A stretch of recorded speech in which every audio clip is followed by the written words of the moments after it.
It was kind of funny seeing how many teenagers, like, around my age were in the theater for this movie. I guess they, like myself, must have been fans of the OG Teen Titans back in the day, and now we're kind of seeing it come full circle with the Teen Titans on the big screen.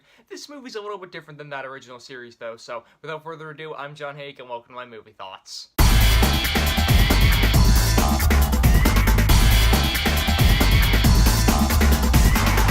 Teen Titans Go to the Movies. So what happened was back in like 2000, 2005 or something like that, there was this show called Teen Titans, which featured a bunch of younger superheroes fighting crime in the city, trying to take down supervillains and stuff, and it was kind of an action-packed, like, neat little animated show. Kind of like Batman the Animated Series, not quite as good as Batman the Animated Series, but still a pretty good animated show that I enjoyed as a kid. I still remember a bunch of the episodes that I really enjoyed. And then what happened is a few seasons after that ended kind of on a cliffhanger. I guess the ratings weren't all that good. They rebooted the series, but this time as Teen Titans Go, which is kind of like a comedy spoof on the Teen Titans. They're still fighting crime, but they're also kind of just like jokesters, like making a lot more, silly entertainment for kids.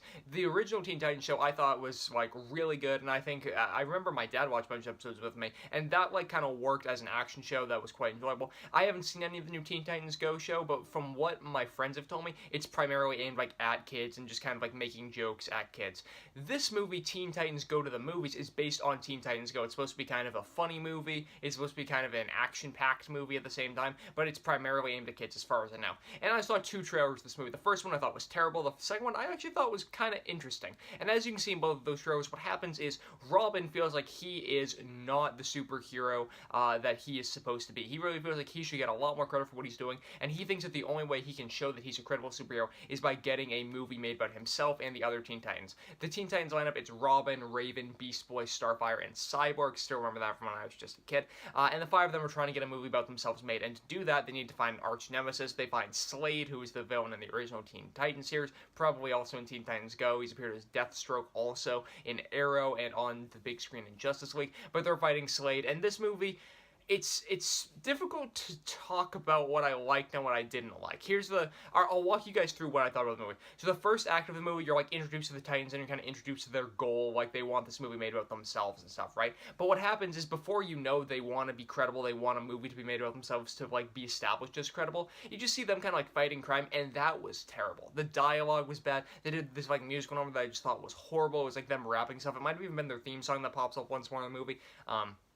I just thought it was god-awful. The way that they talked and everything, the humor just was not vibing with it. They made this fart joke that went on far too long, and I'm like, is this what the entire movie's gonna be? And then kind of, it got even rockier when they like went to Hollywood for the first time, and they're like, oh yeah, we're gonna get a movie made about us. They're trying to like break into the premiere of Batman's new movie and everything. It just felt like it was kind of like, it felt like it was twerpy. It felt like it was aimed at kids, and it felt like it was just gonna be something stupid that that I was just gonna dispose of immediately after I saw it.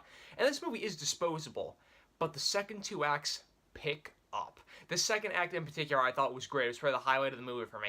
They do like 3 or 4 musical numbers in a row, and at first I didn't like the music in the first act, but then the musical numbers get catchy and they get inspired, and they have some cool imagery playing while the characters are singing, and it actually got really good. They do like 3 or 4 like all in succession of each other, and that's when I'm like, this is actually kind of, I like this. I like the energy from this. The stupid humor stopped, and I thought that it actually like kind of got into gear. There's this entire subplot in that middle section of the movie that just had me, I chuckled a few times how much I enjoyed that. And I do think that the energy picked up from then on to the end of the movie. The third act was good, not as good as the second act, but the third act just kind of resolves a bunch of predictable plot elements that are kind of laid out throughout the first and second acts of the movie. There's this twist that in the first 5 minutes of the movie you can call coming a mile away, but I do think that overall, as a movie, it winds up being fine by the end. The third act resolves, has a nice theme that I think kids will enjoy, and I think that adults, even though they'll hate that first act, the second and third acts are enough to get through. I will say this, I think that as, in terms of characters, again, I know that this is different than the original Teen Titans show,